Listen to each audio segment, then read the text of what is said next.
നിലമ്പൂർ ഉപതെരഞ്ഞെടുപ്പ് നടക്കുവാൻ കാരണം പി.വി. അൻവറിന്റെ രാജിയാണ്.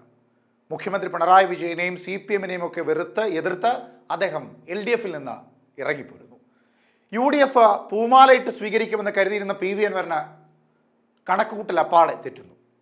ആര്യാടൻ ഷൗക്കത്തിനെ സ്ഥാനാർത്ഥിയാക്കിയതിനോട് എതിർത്തു പറഞ്ഞ പി.വി. അൻവറിനെ ഭയന്ന് UDF VS ജോയിയെ സ്ഥാനാർത്ഥിയാക്കി തൻ്റെ വ്യക്തിപരമായ എതിർപ്പിനെ കോൺഗ്രസ് ഏറ്റെടുക്കുമെന്ന് കരുതി. അവിടെയും പാളി. DMK എന്ന മൂവ്മെന്റ് രൂപീകരിച്ചുകൊണ്ട് ഒരു പ്രതിരോധ ശക്തിയായി നിയമസഭയ്ക്കുള്ളിൽ തുടരാമെന്ന് കരുതിയ പി.വി. അൻവറിന് നിയമത്തിൻ്റെ നൂലാമാല കാരണം അതും കഴിയാതെയായി. അവിടം തൊട്ട് ഇങ്ങോട്ട് പരാജയം തന്നെയാണ് അദ്ദേഹത്തിന്. ഇല്ലത്തൂന്ന് പോരുകയും ചെയ്തു, അമ്മാത്തൊട്ട് എത്തിയതുമില്ല എന്ന് പറയുന്നത് പോലെ LDF-ൽ നിന്ന് വിടുകയും ചെയ്തു, UDF-ൽ ഒട്ട് സ്വീകരിച്ചതുമില്ല. UDF-നേക്കാൾ വലുതല്ല പി.വി. അൻവർ എന്ന പാർട്ടി നയത്തെ പി.വി. അൻവറിന്റെ മുഖത്തു നോക്കി പറയുവാൻ പ്രതിപക്ഷ നേതാവ് VD സതീശൻ അടക്കമുള്ള കോൺഗ്രസിലെ ചില നേതാക്കന്മാർ കരുത്തുകാട്ടി. എന്നാൽ പി.വി. അൻവർ സ്ഥാനാർത്ഥിയായാൽ പ്രതിപക്ഷത്തിന്റെ സ്വരം പോലെ ശബ്ദിച്ചു നിന്നിരുന്ന അദ്ദേഹത്തിന് കോൺഗ്രസിന്റെയും ഇടതുപക്ഷത്തിന്റെയും ഒക്കെ വോട്ട് നിലമ്പൂരിൽ നിന്ന് അടർത്തിയെടുക്കുവാൻ കഴിയുന്ന കരുത്തുണ്ട് എന്ന ധാരണയുണ്ടായിരുന്നിട്ട് പോലും അദ്ദേഹത്തെ എതിർത്ത് ജയിക്കുവാൻ കഴിയുന്ന രാഷ്ട്രീയ പശ്ചാത്തലവും രാഷ്ട്രീയ കോട്ടയുമാണ് നിലമ്പൂർ അല്ലെങ്കിൽ അവിടെ ഉള്ളത് എന്ന് UDF മനസ്സിലാക്കുന്നു. അങ്ങനെ പി.വി. അൻവറിന് മനസ്സിലായി LDF-ലോ UDF-ലോ താൻ പരിഗണിക്കപ്പെടില്ല. ഇടതുപക്ഷവും BJP-യും തമ്മിലുള്ള അവിശുദ്ധ കൂട്ടുകെട്ട് ഉയർത്തിക്കാട്ടിക്കൊണ്ട് പ്രതിഷേധമുയർത്തിയ പി.വി. അൻവറിന് സ്വാഭാവികമായും BJP-യിലും ഇടം ലഭിക്കില്ല. അങ്ങനെ വന്നപ്പോൾ ഇനി ആകെയുള്ളൊരു മാർഗം സ്വന്തമായ ഒരു മുന്നണി രൂപീകരിക്കുക എന്നുള്ളതാണ്. ജനകീയ പ്രതിപക്ഷ പ്രതിരോധ മുന്നണി രൂപീകരിക്കുന്നു. അങ്ങനെ സ്വന്തമായ ഒരു മുന്നണിയുടെ ഭാഗമായി തൃണമൂൽ കോൺഗ്രസിന്റെ നേതാവായി മത്സരിക്കാമെന്ന് പറഞ്ഞ് രംഗത്തേക്ക് എത്തുമ്പോൾ ഇപ്പോൾ ഇതാ നാമനിർദ്ദേശ പത്രികയും തള്ളുന്നു. അങ്ങനെ പിടിച്ചതെല്ലാം പുലിവാലട എന്ന് പാട്ടിൽ പറയുന്നത് പോലെ പിടിച്ചതെല്ലാം പുലിവാലായി മാറുന്ന പി.വി. അൻവർ ഇനി എന്തു ചെയ്യും എന്നറിയാതെ അദ്ദേഹം നെടുവീർപ്പിട്ട് നിൽക്കുകയാണ്. പി.വി. അൻവർ സ്ഥാനാർത്ഥിയായി മത്സരിച്ചാൽ സ്വാഭാവികമായും അത് കോൺഗ്രസിന് ഒരു വെല്ലുവിളിയായി മാറും. കാരണം കോൺഗ്രസ് ആത്മവിശ്വാസത്തോടുകൂടി കരുതുന്നത് ഇടതുപക്ഷത്തിനെതിരായുള്ള ഭരണവിരുദ്ധ വികാര വോട്ടുകൾ പിടിച്ചെടുക്കാമെന്നുള്ളതാണ്. ഭരണവിരുദ്ധ വികാര വോട്ടുകൾ കോൺഗ്രസിലേക്ക് എത്തിപ്പെടും എന്ന് കരുതിയ കോൺഗ്രസിന് പി.വി. അൻവർ സ്ഥാനാർത്ഥിയായതോടുകൂടി അല്ലെങ്കിൽ പി.വി. അൻവർ സ്ഥാനാർത്ഥിയായാൽ അങ്ങനെ മുഴുവനായി പിടിച്ചെടുക്കുവാൻ കഴിയില്ല. എന്നാൽ കോൺഗ്രസിന് അവിടെ നിന്ന് ലഭിച്ചിട്ടുള്ള മുസ്ലിം വോട്ടുകളിലും വിള്ളലുണ്ടാകും പി.വി. അൻവർ സ്ഥാനാർത്ഥിയാകുന്നതോടെ.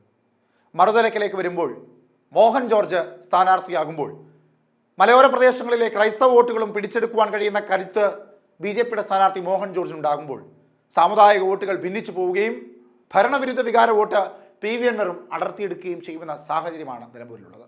കോൺഗ്രസിന് ആകെ പറയുവാൻ കഴിയുന്നത് അവിടുത്തെ സംഘടനാ മികവാണ്.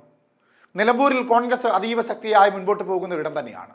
VV പ്രകാശും ആര്യാടൻ ഷൗക്കത്തും VS ജോയിയും അടക്കമുള്ള പ്രധാനപ്പെട്ട നേതാക്കന്മാർ വളരെ ശ്രദ്ധയോടുകൂടി മുൻപോട്ട് കൊണ്ടുപോകുന്ന ഒരു മണ്ഡലം. ആ മണ്ഡലത്തിൽ തികഞ്ഞ ആത്മവിശ്വാസം കോൺഗ്രസ് ഉണ്ട്.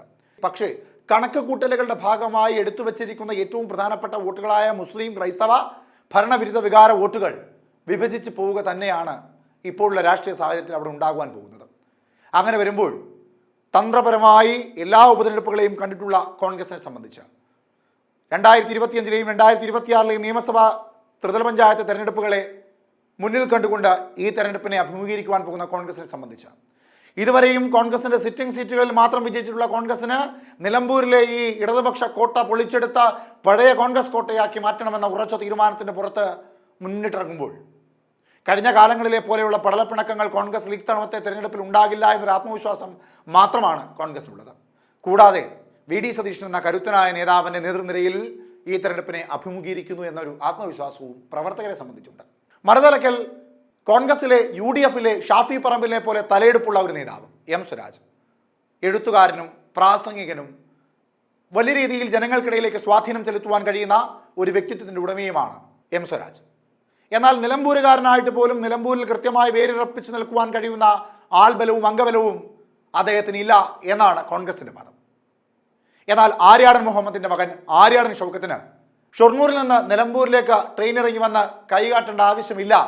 മലയും കാടുമൊക്കെയുള്ള നിലമ്പൂരിൽ ആകെയില്ലാതിരുന്നത് കടലാണെന്നും ആ കടൽ മനുഷ്യന്മാരെ കൊണ്ട് നിർമ്മിച്ച മനുഷ്യക്കടൽ തെരഞ്ഞെടുപ്പിന് മുന്നോടിയായി നാമനിർദ്ദേശ പത്രിക സമർപ്പിക്കുന്നതിന് മുമ്പ് കാട്ടിക്കൊടുത്ത കോൺഗ്രസിനെ സംബന്ധിച്ച് ഈ തെരഞ്ഞെടുപ്പ് നിഷ്പ്രയാസം വിജയിക്കുവാൻ കഴിയുമെന്ന് പറയുമ്പോഴും ഏതോ മാളത്തിൽ കിടന്ന പാമ്പിനെ മകുടി ഊതി വിളിച്ചു വരുത്തുന്നത് പോലെ രാഹുൽ മാങ്കൂട്ടം അടക്കമുള്ള കോൺഗ്രസിന്റെ ഏറ്റവും പ്രധാനപ്പെട്ട നേതാക്കന്മാർ കോൺഗ്രസ് തന്നെ വിജയിക്കുമെന്ന ഉറച്ച ആത്മവിശ്വാസത്തിന് പുറത്ത് മകുടി ഊതി വിളിച്ചു വരുത്തിയ നേതാവാണ് M സ്വരാജ്.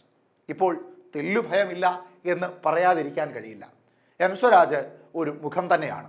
ആ മുഖത്തെ മറികടക്കുവാൻ പ്രാദേശിക തലത്തിൽ ആര്യാടൻ ഷൗക്കത്തിനുള്ള പിൻബലം ശക്തമായിരിക്കണം. കോൺഗ്രസിനുള്ളിൽ ഒരു പടലപ്പിണക്കമോ പ്രശ്നമോ കാലുവാരലോ നടക്കുവാൻ പാടില്ല. അങ്ങനെ വന്നെങ്കിൽ മാത്രമേ ആര്യാടൻ മുഹമ്മദിൻ്റെയും UDFിൻ്റെയും കോൺഗ്രസിൻ്റെയും ഒക്കെ കോട്ടക്കുത്തളമായ നിലമ്പൂരിൽ കോൺഗ്രസിന് അല്ലെങ്കിൽ UDFിന് തലയുയർത്തി കൊടിപറത്തി നിൽക്കുവാൻ സാധിക്കൂ.